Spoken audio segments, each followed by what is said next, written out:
We are ending a cycle on planet Earth, and it is time that you understand your relationship to good and evil in the history of the planet. I have a story to tell you. It may help to explain a lot of things in your life, but also help to give perspective on the history of the planet. It may change the way you view the transformation planet Earth is going through now. I had a session years ago with a client who was a really nice man, but with considerable darkness in his life. I asked how I could help him, and he said he did not know. The time with me was not his idea. I said I would look at his planetary history to find the most important information that would help him to understand himself. I went back to his life in Lemuria, the civilization before Atlantis. An angel appeared to him saying, "We need your help." He responded in that lifetime, "I'm willing to help. What do you need?"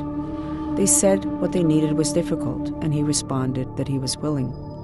They said a darkness had come over the planet, and most souls were too weak to handle the darkness. He repeated he would help. What did the angels need from him? They said they needed him to take on the darkness, as many souls were too weak. He responded, "I will do it." They told him it would be hard because he would not remember, and he might get lost in the darkness. He said he would do it for the others. Widen your lens, and it might help you to understand the violence and conflict today on planet Earth. Perhaps the most important aspect of your life in relations to others is not that you are Jewish or Christian or American or French or Iranian. Perhaps the most important aspect of you is that you are from planet Earth, and there are others out there that are different and have different intentions from those who are from here. Perhaps now we really need to understand what is going on.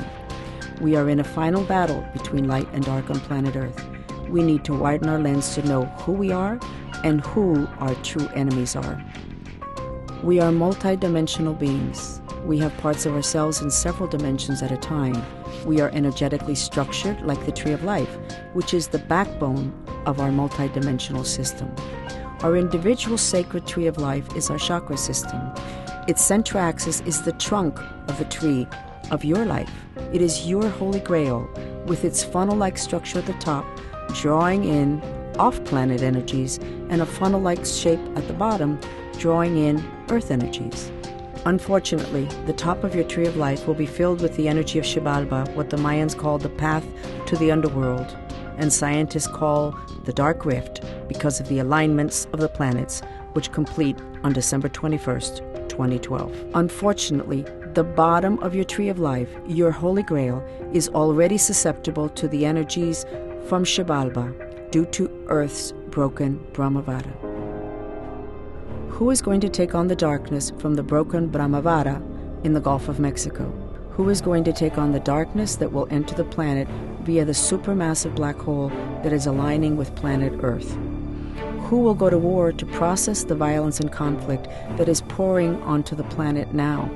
Who will kill and maim and be killed and injured to protect those of us who are not strong enough to process those energies?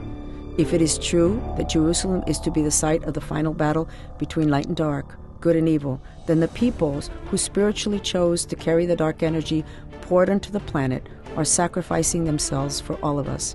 Jerusalem, Israelis, Palestinians, Colombians, Iranians, all willing to battle for all of us souls, sacrificing themselves by processing the energies of conflict and violence so that we can be free. As in Lemurian times, a darkness is now entering the planet, and there will be souls who will sacrifice themselves for the rest of us.